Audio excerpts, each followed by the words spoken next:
নাজিৰাৰ চানবছাত গাহৰি সংসাধন প্ৰকল্পৰ উদ্বোধন মুখ্যমন্ত্ৰী ডক্টৰ হিমন্ত বিশ্ব শৰ্মাৰ।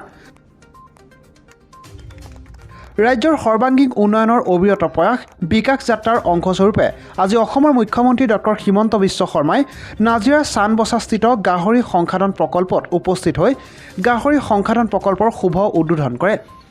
1993 চনৰ 23 জুলাইত শুক্ৰবাৰে কংগ্ৰেছ চৰকাৰৰ দিনতে নাজিৰাৰ চানবছাত স্থিত অসম হাঁহ কুকুৰা আৰু পশুধন নিগমৰ সংসদ গাহৰি উন্নয়নৰ আঁচনি আৰু পৰিশোধিত মাংস প্ৰকল্পৰ আধাৰশিলা স্থাপন কৰে অসমৰ প্ৰাক্তন মুখ্যমন্ত্ৰী হিতেশ্বৰ শইকীয়াই।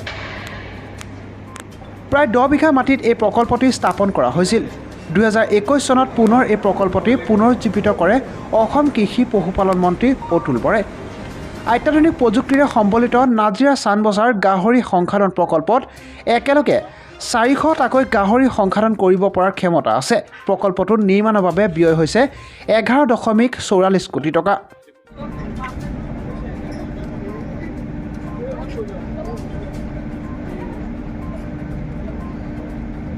প্ৰচেছিং বা ৰপ্তানি বন্ধ হৈ আছে, কিন্তু বজাৰত গাহৰি বিক্ৰী কৰাত কোনো বাধা নাই।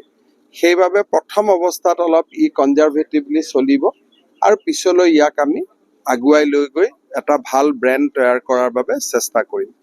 মই অসম চৰকাৰৰ পশু চিকিৎসা আৰু পশুপালন বিভাগক ধন্যবাদ জনাইছোঁ আৰু মই ভাবোঁ যে এই প্ৰচেষ্টাত আমি সফল হ'ব পাৰিম। এটা বিকল হৈ পৰি আছে এটা প্ৰকল্প, এই ক্ষেত্ৰত আপোনাৰ মতামত কি? চাওক, এইটো এটা সৰ্ববৃহৎ প্ৰচেছিং প্লেণ্ট। কাৰণ উত্তৰ পূৰ্বাঞ্চলত গাহৰিৰ যিমান কনজাম্পশ্যন হয় দেশৰ অন্য অংশত নহয়।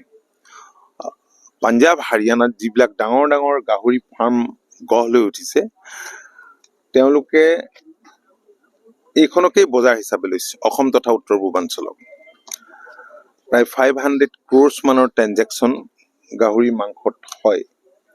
ইয়াত যিটো পৰ্ক প্ৰচেছিং প্লেণ্ট নিৰ্মাণ কৰা হৈছে, ইয়াৰ সংশোধন ক্ষমতা দৈনন্দিন 400 গাহৰি। গাহৰিৰ অভাৱ আমাৰ ৰাজ্যত আছে, কাৰণ আমাৰ ইয়াত যিমান কনজাম্পশ্যন হয় তাৰ বিপৰীতে 35% গাহৰিহে ইয়াত উৎপাদন হয়।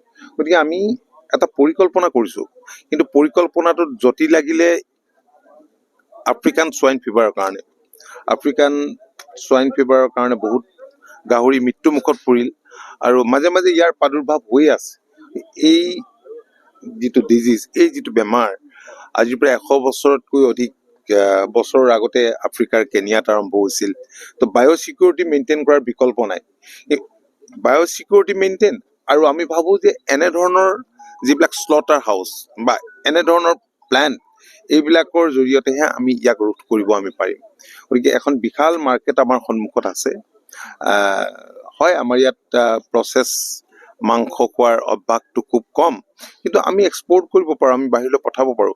গতিকে আজি এইটো আৰম্ভ মাননীয় মুখ্যমন্ত্ৰীৰ হাতেৰে আজি ইয়াৰ শুভাৰম্ভ হ'ব যদিও আমি ইয়াক এটা লাইন আপ কৰোঁতে, ষ্ট্ৰীম লাইন কৰোঁতে আমাক কিছু সময়ৰ প্ৰয়োজন হ'ব। কাৰণ গাহৰি বেমাৰটো এতিয়ালৈকে যিহেতু যোৱা নাই, কিন্তু বহুত দিন এনেকৈ থৈ দিয়াটো আমাৰ কাৰণে সম্ভৱ নহয়। গতিকে আমি এইটো আৰম্ভ কৰিছোঁ।